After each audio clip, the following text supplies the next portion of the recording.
सबु सोयाबीन तरकारी ठारू अलगा नॉनवेज ठारू कम लागिबनी देखिबा ठारू चाखिबा जाए एते स्वादिष्ट लागिबो जे ए तरकारीटी या आगरे मांस तरकारी भी फीका लागिबो। से भात हेउ कि रुटी पूरी हेउ कि परोटा सबुथिरे खाया पे भारी स्वादिया लागिबो।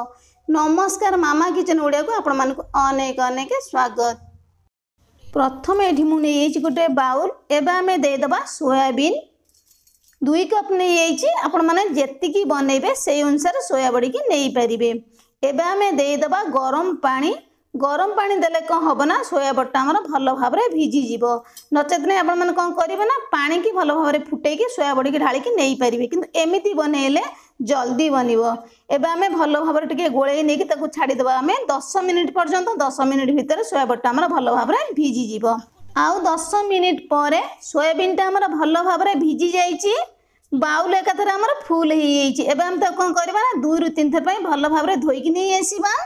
तापर आमे सोयाबड़ी टाको भल भाव में हाथ रे धरिकी प्रेस करके मुठे की चिपुड़ी नहीं जिबा। सोयाबड़ी रो पानी बिल्कुल रहइबोनी। एई प्रोसेस रे आमे सब सोयाबीन की भल भाव में चिपुड़ी की प्लेट रे रखी दबा।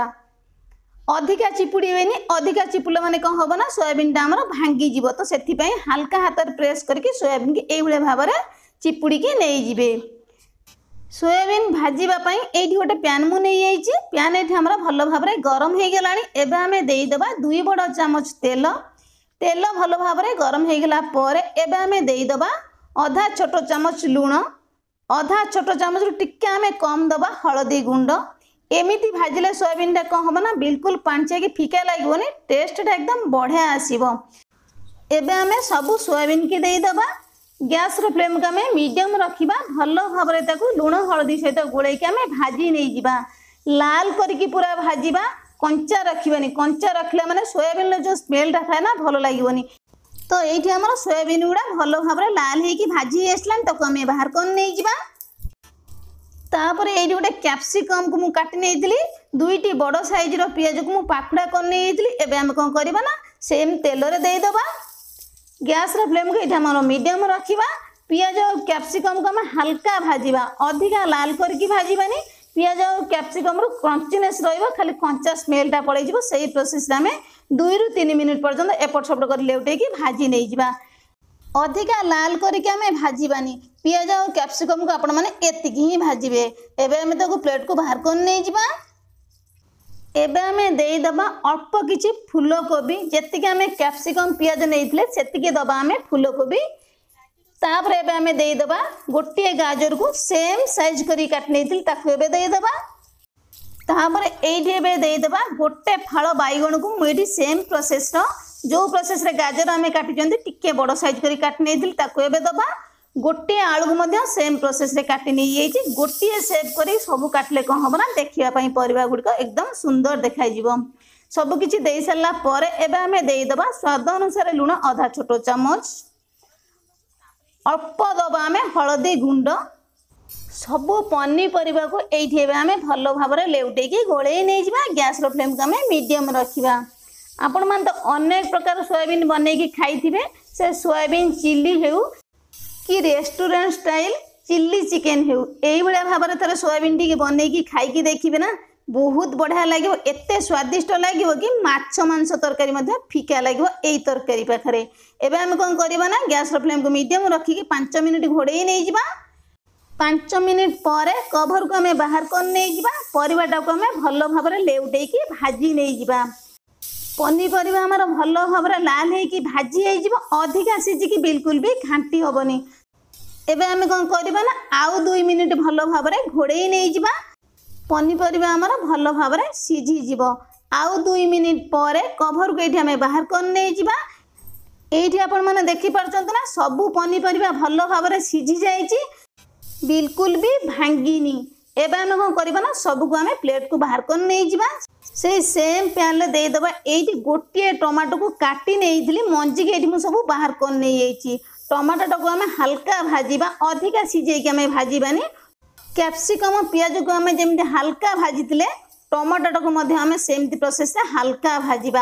अधिका भाजिले कौन हम ना टमाटोटा घांटी हो टमाटो को आपण मैंने एतिक ही भाजिए। टमाटो ये आमर हो आसला प्लेट को आम बाहर कर नहीं जा। सबु सोयाबीन तरकारी ठारू ए तरकारीटा संपूर्ण भाव में भिन्न। तापर ये गोटे कड़े मु बसई नहीं एबे आमे देदेबा तेल।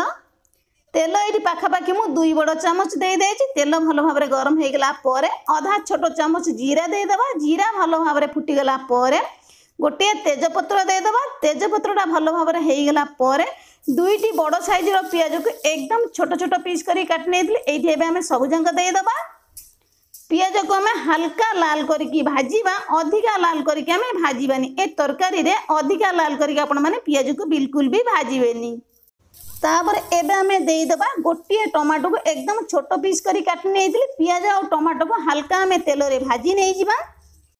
पियाज और टमाटो हमर भलो भाव रे भाजी आसलानी। तापर एबे आमे देदेबा अदा रसुण रो छेचा 2 बड़ चामच।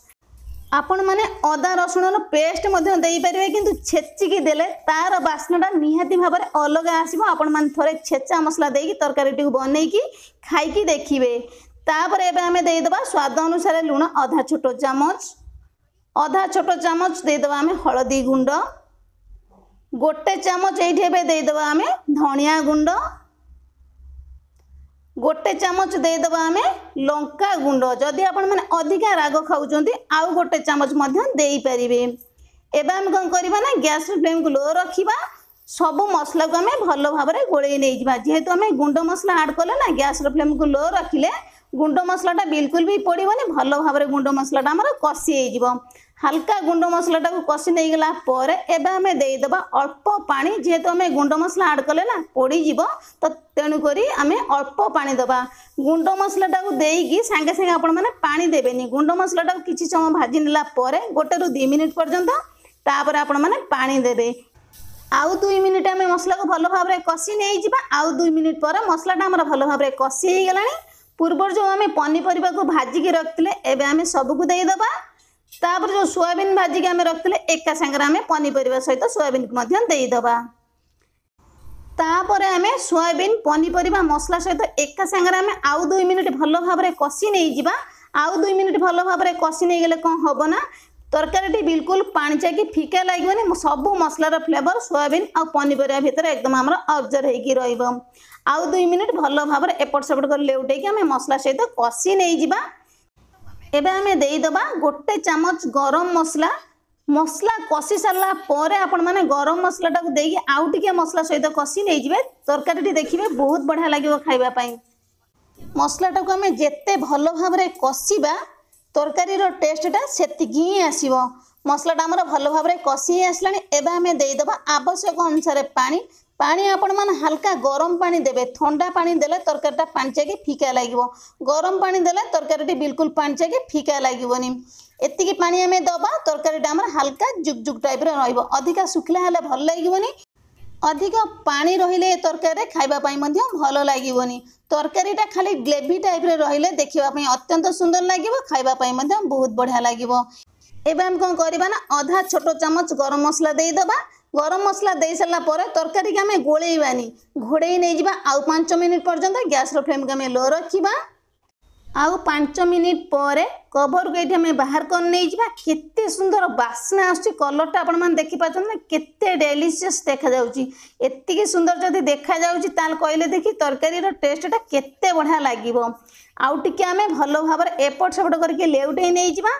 देखि पारछन ना पनीपरिबा गोटे भी भांगीनी बढ़िया भाव में सीझी जाइए। एकदम गोटी गोटी ही अच्छी। हल्का टिके ग्रेवी टाइप रे रहले तरकारी खाइबा अत्यंत स्वादिया लागिबो। एबे आमे भलो भाव में आउ टिके गोळेकी लेउटे नहीं जिबा। एइठी एबे आमे देई दबा फाळे नडियार रस। नडियाटा को कोरिकी भलो भाव में चिपुड़ी नेबे। नडियार जो खंड गर्दा किछि भी देबेनी खाली आमे रसटा को दबा। नडिया रस दे सारा पर एबे आमे देई दबा गोटे मुठा धनिया पत्र को छोट छोट पीस करी काट नेइतिली एइठी एबे देई दबा। एबे आमे कोन करबा ना आउ टिके आमे भलो भाव में तरकारीटा को खड़िकारे लेउटेकी गोळेई नहीं जिबा। आउ 2 मिनिट पर गैस रो फ्लेम को आमे ऑफ कर दबा। भलो भाव में एपट सेपट लेउटेकी गोळेई नहीं जिबा। तरकारी रो कलरटा आपण माने देखि पाउछन ना केते सुंदर देखा जाउची। जेतिकी सुंदर देखा जाउची खाइबा पई मध्य सेतिकी स्वादिया लागिबो। तो एइठी एबे हमर रेडी ही जाइछि गरमा गरम सुपर टेस्टी स्वादिया सोयाबीन लो रसा। आपण माने आगुर केबे बनै चंती कि जदी ना गोटे थर बनैकी खाइकी देखंतु ना नॉनवेज दिन मानकरे आपण माने आमिष खाया मध्य भूली जिवे। से भात हेउ कि रुटी पूरी हेउ कि परोटा सबुथिरे जमी जीव। तेबे मोर प्रिय दर्शक बंधु भिडियोटी की स्किप न करी फुल वॉच करेंगे, फुल प्रोसेस रे बनइबे, खाइबे और समस्त खुआइबे। आज रेसिपीटी आपण मानू केमिति लागिला छोटिया कमेंट करिया पई जम्मा भी भूलिबेनी। रहिली नमस्कार, पुणी देखा नुआ रेसिपी सहित नुआ गोटे सुंदर भिडियो रे।